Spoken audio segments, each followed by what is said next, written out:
The center of the crown gets a little tricky now. The center of the crown shows me many different things. I get energies in the collective that start opening up different spaces or different channels all across the brain. I'm shown movement in the collective, formations in the collective, energy shifts or changes are not only shown to me in signals that I feel, but I also get different sensations in the headspace and body. But the headspace I'm speaking about more right now because it's extremely prevalent and very telling. I get solar ejections as they happen in the inner ear canals. If they're earth-facing, it's on the left side. If they're non-earth-facing, it's on the right side. And what I mean when I say I get is that it is a high-pitched, direct beam of sound when the ejection hits or erupts. The geomagnetic storms I will pick up differently. It's a cluster of frequency in the crown and just an overall radiation sensation, I guess is the only way I know how to put it. For each of these beings, if I'm interacting with you on a personal level, when I've got your signal, I automatically connect to your vehicle.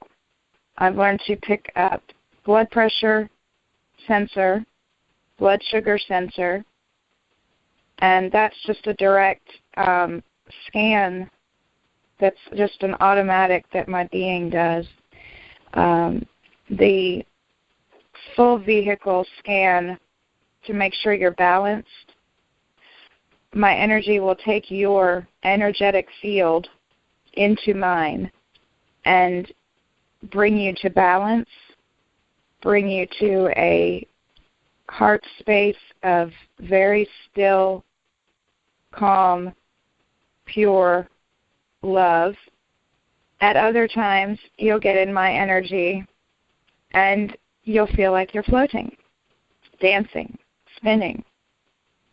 Last year when I started mapping the signals, sacred geometric shapes started connecting the signals in my headspace, and it actually was drawing lines between the dots, connecting shapes, forms.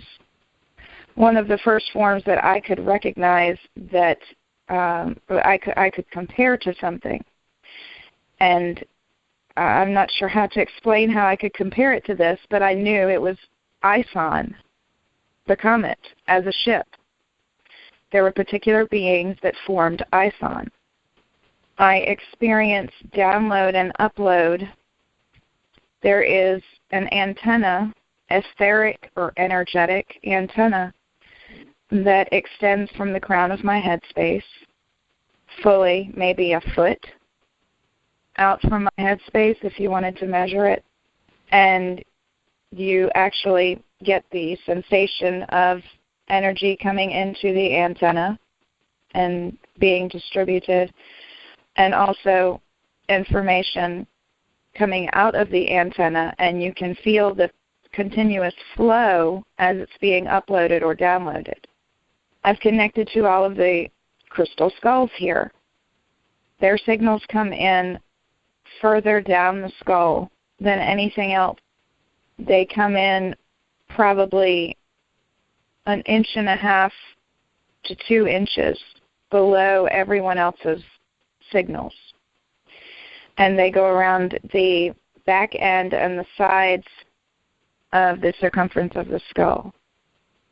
My late husband, his signal comes in between your signal and my youngest son's signal, above it, going in towards the crown more. My cat's signal, Butter, comes in on the left side, maybe a little bit below the midpoint of the circle. and he comes in a little bit higher, and it's funny, his signal comes in like a little teeny cat claw, whereas your signal, Sam, comes in as a tap. And it's not like it's constantly tapping, but that's the sensation I get. There's just a little teeny pressure, and it's not a pain pressure. It's just the signal is active. When someone is in pain, their signal is very heavy and hard. When they're happy, their signal gets very tingly. When you're angry, your signal will connect with the inner ear canal on the corresponding side, and the inner ear canal will be pressure or pain. I've experienced beings having sexual intimacy together, and I will get the male signal connected with the female signal, and when they come to climax, it actually, their frequencies change. They raise very high, and then it all goes straight into the middle of the skull in the front, like as in your, hypothetical third eye, if you were in between the two eyeballs on your head. Oftentimes when I would meditate last year and this year, you can bring the signals that you are present with full into the crown area. And I mean by actually raising their frequencies with yours. When Christina channels atop of my signal that comes in at the top right quadrant, just above that, her signal will connect to what I call the channel signal for her. When Michael receives channel, it's above my daughter's, going in towards the center of the head more, and his signal will connect to that. In a different note, when Ian gets a channel and sends it out to the collective, because he does that simultaneously, his signal will actually start dancing. When I'm speaking to someone and others that are telepathically connected to us tap in or ping in, I will receive their signal to know that they are present with us. When someone is thinking about me or wanting me to call them, their signal pings me. On the same note, people's signals ping in my head when they post on Facebook. When you wake up in the morning, your signal is light and fuzzy, like your energy is scattered. And as you become more awake and present, your signal will get more prominent and more full.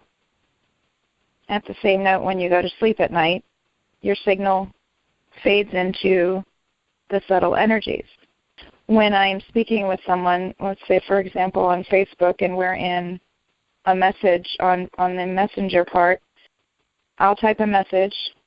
When they see it, their signal pings. As they read it, it will connect to their thought center, and as they're answering, their thought center goes off. The thought center is coming in right above the left temple, more towards the middle of the crown, but still above the left temple. The thought center can be very heavy, or it can be very light. I've noticed with beings that are not physically present here, the thought center is present, but very different. There is no 3D form of thought for them. They don't have the pressure or weight, I would imagine, that we carry here with our perceptions. So to give an example, Sam, when I'm interacting with you and you are frustrated or heavy thinking, your signal will connect to the thought center and it will be heavy. When you're preoccupied, your thought center will be kind of not centered. When I get present with my late husband's signal, the thought center is more like a lightning bug in a jar than a full present thought. When others are in peril or pain or anguish and their signal gets hard, it lets me know, it activates simultaneously my energy to send them healing or love energy. There are many of us that are open telepathically where we're receiving the same messages in different ways. I have a handful of beings that I can play a jukebox in my head, and they will find themselves playing the songs in person where they're at. My energy when I interact with yours can determine where you hold energetic cords that are tied to emotional traumas. For an example, I was on the phone with someone the other day. Whomever they were staying with knocked on their door and entered the room, and automatically it showed me a space in their upper left heart. It got pressure, pain, letting me know that was a signifier, an indicator that they were holding emotion to that was not good, that they needed to release, that there was turmoil with the interaction with that being they were having. Another example, I can be present with your energy, and at any point while we're speaking, I will start getting indicators telling me your right knee is carrying an emotional tie to something that happened when you were 27 years old with a female. You know, there's so many different signals and indicators. We're all open channels for all of this all of the time. I channel many that are not here in physical. I channel collective. I channel so many things. And that word channel is difficult, I think, to label exactly what we do, because but at the same time, it does label it pretty good. I mean, we are transmitter and receiver stations, stats, ions. We are that, period. We're always open to all of source energy. All of us are all there at 0 point. I know, right? You're laying down some wonderful tracks. Let me take you back to where you were also channeling earlier, some earlier childhood experiences, and really how you seem to be interacting with what could be considered off-world beings, and the fact that children don't really question that, and their reality and an adult reality that's up down really is a very different. Can you talk about that? You know, for me, my interactions like that really started after puberty. The first knowing I had was at 3 years old, and I just knew, and I was angry, and I was, you know, where have we come? What in the world have we done here? Where is my family? Where am I at? I used to get ear infections every Christmas, not known to me that it was caused from telepathic energies. I was communicating on another level, and nobody in my immediate vicinity could communicate with me that way. So it was very frustrating and alone, knowing the whole time, though, at the same point that I'm not alone, knowing I had full guidance, that I always had my family with me. And by family, I mean my soul energetic connection to everyone and everything. I guess my first divining experience would have been around 6 or 7 when my grandmother passed from physical. I was guided to get a fish aquarium and keep it in my bedroom and use the water to communicate, which I did. She spoke to me many times. I know that I was also a vessel for other beings at points. My cat at the time knew it too. There were many evenings when I was asleep that I would wake up and he would be at the end of my bed looking at me in the middle of the night, growling at me. I don't think he understood fully what was going on, but at the same note, I think he understood.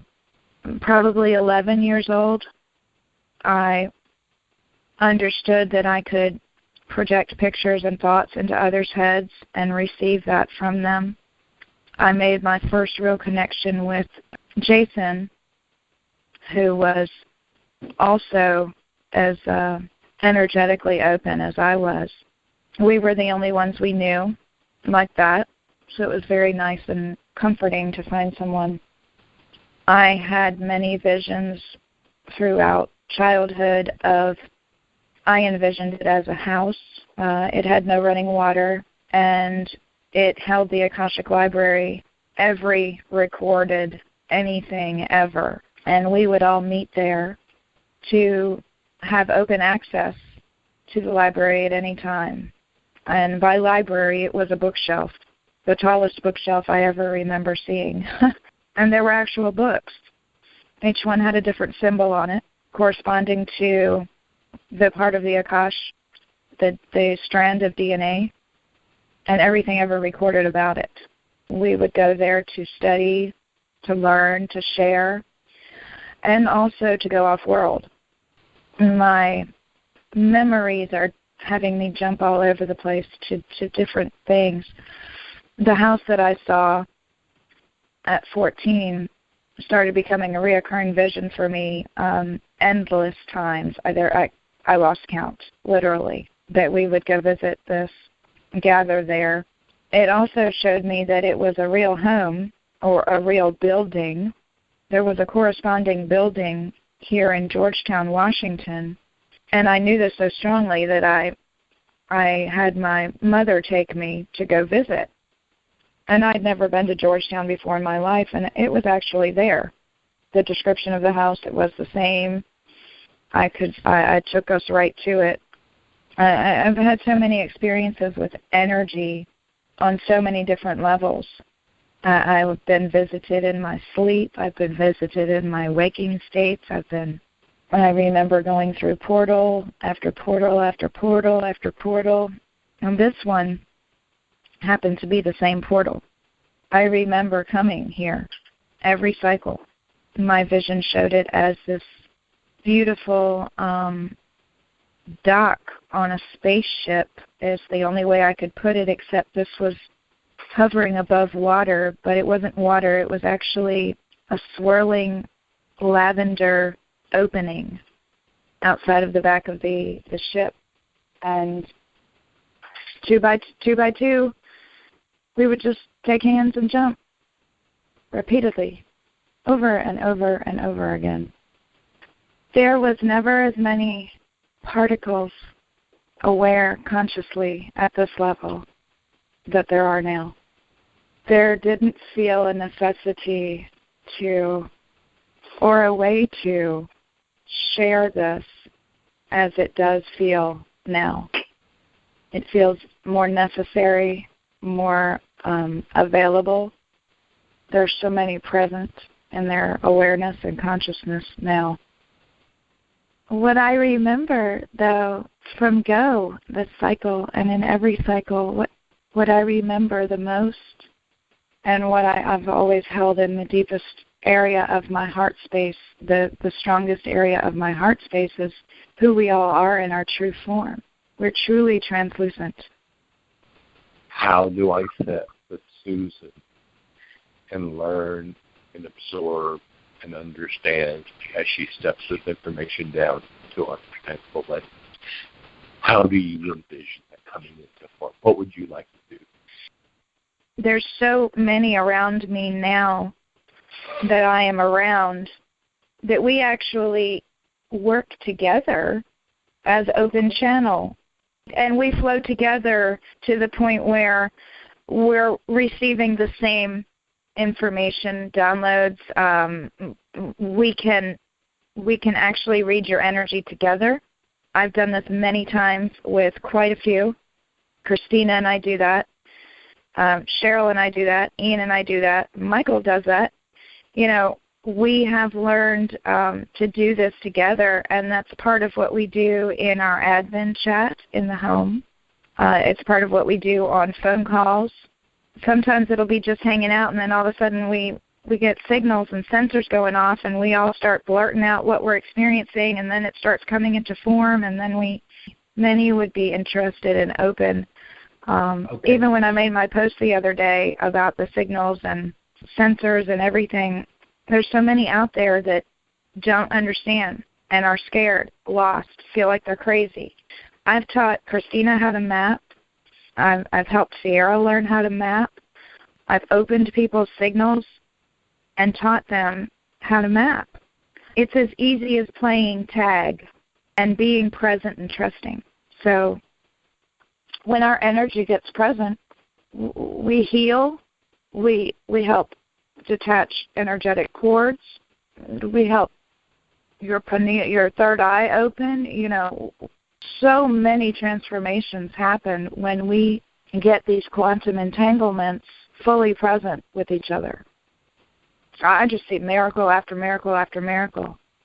You know, we always talk about having 5 senses or the 6th sense, or we have over 260 signals, over 260 senses, and counting.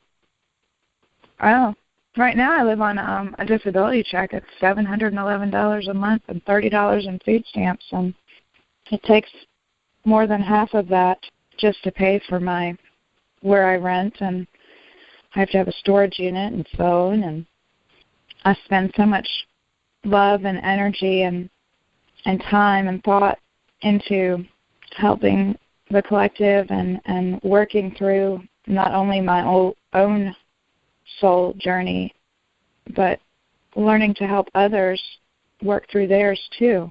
The income must change at a collective level.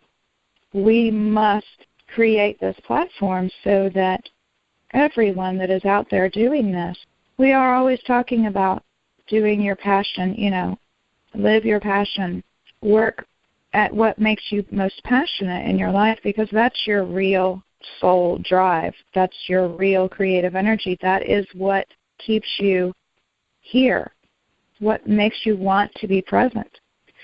And we all have so much passion about this, and so many are kind of in between this, fully doing it but not knowing how to create a life with it, so fully present, determined, committed at a heart level, and extremely good at themselves. And they, for lack of a better way of saying it, are just getting slammed upside the head by the matrix. And one way we're going to break this is to bring this platform to everyone, to show others how to live their passion. And I think that's what this is all about for me. I know it is. Well, it's part of the journey of our soul, because we are here on the planet, and if Spirit says do this, it obviously provides, but you have to trust to get there. Have you been trusting recently, and what is your new goal? Yeah, you know, I have to trust. I have a beautiful friend named Sam that's helped me so much over the last year and a half, knowing that it's okay to trust, that I'm telling me that it's okay to that I'm safe, reassuring me along the way. And I think we all need to, even when it's not what we want or what we had hoped, that it's always divinely guided. It's always exactly as it should be. And each time I do that and trust at that level, so many things open up. You have a gratitude path towards a goal. Tell us what the goal is. We're talking about how you survive in this physical dimension. What is your goal? My goal is to start generating revenue enough that I can sustain myself and get off of disability. If people wanted to hire you to come to their location, would you be willing to travel if they provide the airfare and like $500 for a long weekend? If you wanted to come and they set up a meeting where you could meet several groups of people? Absolutely. Absolutely. I'm willing to be open to anything and everything. So do you have a dollar amount that you have set in your own mind that said, if I had that, my life would change in a radical way, and I would be able to navigate this physical dimension so that I'd be more available to the people that really want to see me face to face, and the people who want to be able to have me see their energy. There's many people that would like to have access. I'm looking at $2,000 to $3,000 a month income. Currently getting what? $711. And if you make too much money, of course, that goes away, right? Right.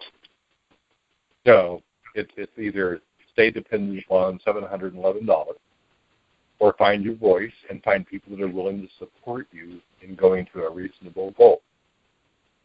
Right. He means in this world, this third dimension, what we believe is possible, what you will experience with Susan, I absolutely promise, is to get in touch with your own soul and be able to feel yourself move about as a spirit being in form. Mm-hmm. So that is the invitation that you get when we invite you to join us on the journey. So I love you, Susan. I love you, Sam.